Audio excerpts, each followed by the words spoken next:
Excellency President Ferdinand R. Marcos Jr., distinguished guests, good morning. Joining the President on this auspicious occasion are the honorable members of the Senate, led by the distinguished Senate President Francis Escudero, and the honorable members of the House of Representatives, led by the distinguished Speaker Ferdinand Martin Romualdez. Also with us are distinguished members of the Cabinet and senior government officials, led by the distinguished Secretary Lucas Bersamin, as well as representatives of key development partners and stakeholders. Today, we shall witness the enactment of 3 significant legislative measures in the following order. First, amendments to the Agricultural Tariffication Act. Second, VAT refund for non-resident tourists. And third, Basic Education, Mental Health, and Well-being Promotion Act. We shall now proceed with the enactment ceremony. The following esteemed guests are requested to ascend the stage to stand witness as the President signs the enrolled bills. Senate President Francis Escudero, House Speaker Ferdinand Martin Romualdez, Senate Majority Leader Francis Tolentino, Senator Cynthia Villar, Senator Sherwin Gatchalian, Senator Joseph Victor Ejercito, Senator Mark Villar, Senator Nancy Binay, Senior Deputy Speaker Aurelio Gonzalez, Deputy Speaker Cristina Singson Mihan, Deputy Speaker David Suarez, Deputy Speaker Vincent Frasco, House Majority Leader Manuel Jose Dalipe, House Minority Leader Marcelino Libanan, Representative Wilfrido Mark Enverga, Representative Roman Romulo, Representative Micaela Angela Swansing, Representative Arnan Panaligan, Representative Stella Luz Quimbo, Executive Secretary Lucas Bersamin, DOT Secretary Cristina Garcia Frasco, DA Secretary Francisco Tiu Laurel Jr., DepEd Secretary Juan Edgardo Angara, NEDA Secretary Arsenio Balisacan, BBM Secretary Amina Pangandaman, Special Assistant to the President for Investment and Economic Affairs Frederick Go, Special Assistant to the President Antonio Ernesto Lagdameo Jr., and Presidential Advisor for Legislative Affairs Mark Leandro Mendoza. First to be signed is the bill amending the Agricultural Tariffication Act. The President may now sign the enrolled copy. Upon signing the harmonized version of Senate Bill number 2779 and House Bill number 10381, it shall be known as Republic Act number 12078, entitled An Act Amending Republic Act number 8178, or the Agricultural Tariffication Act as amended by Republic Act number 11203. This measure is an urgent response to episodes of rice supply shortage in the country by putting in place mechanisms relative to the declaration of localized or nationwide food security emergency, as well as interventions to address price regulation and supply stability.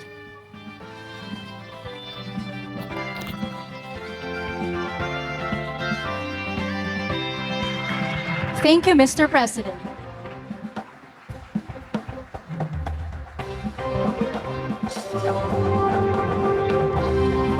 Next to be signed into law by the President is the VAT refund for non-resident tourists.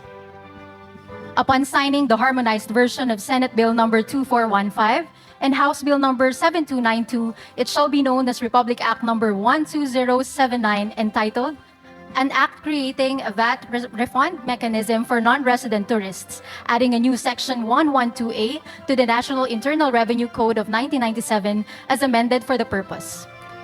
This measure provides for a VAT refund system which may serve as marketing tool to attract more non-resident tourists to the country and at the same time incentivize their substantial spending, which may drive economic growth and promote the uniqueness and craftsmanship of indigenous products in communities around local tourist destinations.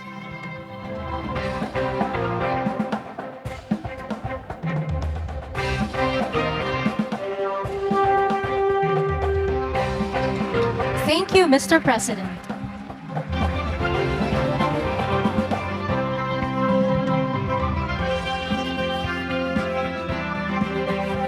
And finally, the President may now sign into law the Basic Education, Mental Health, and Well-being Promotion Act.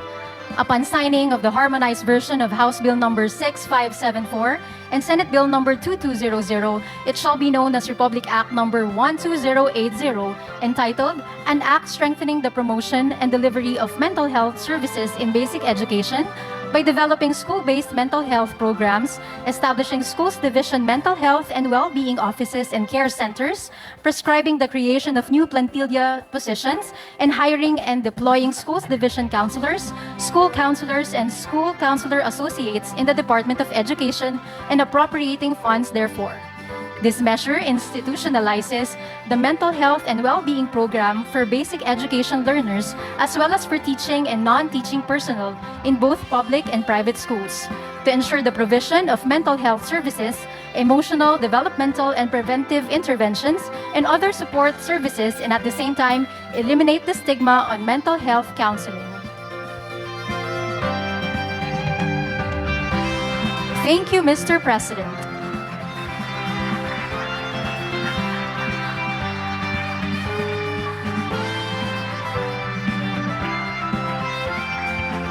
President of the Republic of the Philippines, His Excellency Ferdinand R. Marcos Jr.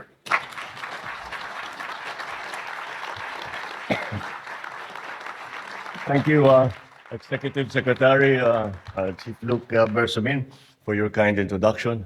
Please take your seats. Yes, Senate President Chis Escudero, the members of the Senate, Speaker Martin Romualdez, and the members of the House of Representatives here today, the members of the Cabinet who are present with us, farmers' organizations, groups, and workers in the tourism industry, and guidance counselors and student organizations, fellow workers in government, distinguished guests, ladies and gentlemen, good morning. Today we are here to talk about three measures that have the power to reshape our economy, improve the welfare of our farmers, and ensure the mental and physical health of our young Filipinos. The Act amending the Agricultural Tarification Act and the Value-Added Tax Refund for Non-Resident Tourists Act are designed to unlock the full potential of our agriculture and tourism sectors, while the Basic Educational Mental Health and Well-Being Promotion Act prioritizes the mental health and well-being of our learners, the future drivers of our country's growth. Before anything else, I would like to express once again my gratitude to those behind the timely passage of these three important laws on our legislators. On the amendment of the Agricultural Tarification Act, agriculture has long been the backbone of our economy, nourishing millions of Filipinos and providing livelihoods to countless communities. While it has faced challenges, such as the need for modernization and improved infrastructure, these obstacles also present valuable opportunities to innovate, to grow, and to build a more resilient future for our families and for the country.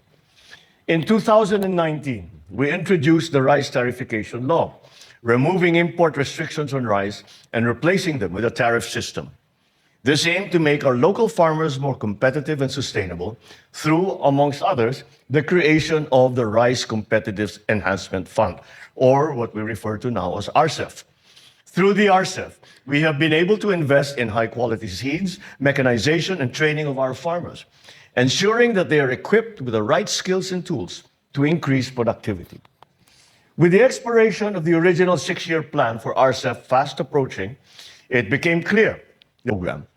And this is where this law comes in, extending the program to 2031 and significantly increasing its funding from the original 10 billion pesos to 30 billion pesos annually. This will enable us to do much more for our farmers, ensuring that they have the resources that they need to succeed and to make the rice industry even more competitive. As part of this law, the seed program and mechanization program will receive enhanced support to provide more farmers with access to high-quality seeds, which will boost their yields. The law also places significant emphasis on reducing post-harvest losses. By preventing up to 375,000 tons of milled rice from being wasted annually, we can help feed an additional 3.4 million Filipinos each year for the next 6 years, improving food security, making rice more accessible to everyone. Furthermore, this law also empowers the DA to maintain stricter oversight of the rice industry. This ensures that the rice reaching our markets have complied with quality standards and regulations. The Bureau of Plant Industry will also be able to inspect rice warehouses and manage a national database to track grain storage, safeguarding our food supply and ensuring its safety for the public. In cases of sudden rice shortages or price hikes, the DA will now be empowered to take the necessary actions to stabilize the market. This will help ensure that the price of rice remains affordable and accessible to every Filipino. Above all, this law empowers our farmers to thrive and to help our country secure a stable food supply. By increasing investments in agriculture, providing more resources, and creating a more competitive rice industry, we are laying the groundwork for a stronger, more self-sufficient Philippines. Now, as we move from the fields to the bustling streets and markets, let us turn our attention to another key driver of our economy, tourism. It is no secret that shopping has become an essential part of the travel experience, and we are poised to capitalize on that momentum. In 2023, the Philippine tourism sector played an instrumental role in our nation's economic recovery, contributing an impressive 8.6% to the GDP. Within this significant share, shopping emerged as the second largest expenditure for inbound tourists. With this in mind, we are introducing the VAT refund program for non-resident tourists, designed not only to stimulate more spending, but to promote the Philippines as a premier global shopping destination. Under this program, tourists can claim a refund on the VAT for goods personally purchased at accredited retail outlets, provided these goods are taken out of the country within 60 days and meet a minimum transaction requirement of 3,000 pesos. This initiative opens a new chapter in our tourism landscape, allowing the country to compete with other tourism markets that attract tourists who are eager to take home authentic, high-quality Filipino products. Former UNWTO Secretary General Taleb Rifai once said, "Shopping has converted into a determinant factor affecting a destination choice, an important component of the overall travel experience, and in some cases, the prime travel motivation." These words resonate deeply with our goals. The Philippines has long been a home for unique, handcrafted items, and this VAT refund program will help put a spotlight to our rich local offerings. Our signature products such as Marikina shoes, the intricate hand-woven textiles from the northern provinces, the timeless craftsmanship of Filipino barong all stand to benefit from this measure. These products tell our stories, and now, with a VAT refund, they will be able to be more accessible to global consumers, elevating, once again, our stature in the global market. The economic impact of this measure is projected to be substantial, estimating an almost 30% increase in tourist spending. This surge will benefit both larger scale industries and micro, small, and medium enterprises, an important pillar of our local economy. Tourists who have a positive shopping experience are more likely to return with their friends and their families, supporting our goal to become a premier shopping destination in Southeast Asia. As we move forward, I urge the Department of Finance and the Bureau of Internal Revenue to craft implementing rules and regulations that will make this VAT refund process simple, accessible, and culturally inclusive. Just as we invest in infrastructure, tourism, local businesses, we must also invest in the well-being of those who shape our future, the learners, and the teaching and non-teaching personnel who mold them. The Basic Education, Mental Health, and Well-being Promotion Act addresses the often overlooked but vital aspect of mental health in schools. It ensures that our learners and school personnel are emotionally and mentally equipped to excel, even in the face of these modern challenges. The need for this legislation is urgent and undeniable. Globally, mental health concerns are escalating. In the Philippines, the statistics are alarming. 17% of our young people have contemplated taking their lives, yet less than 1% sought professional help.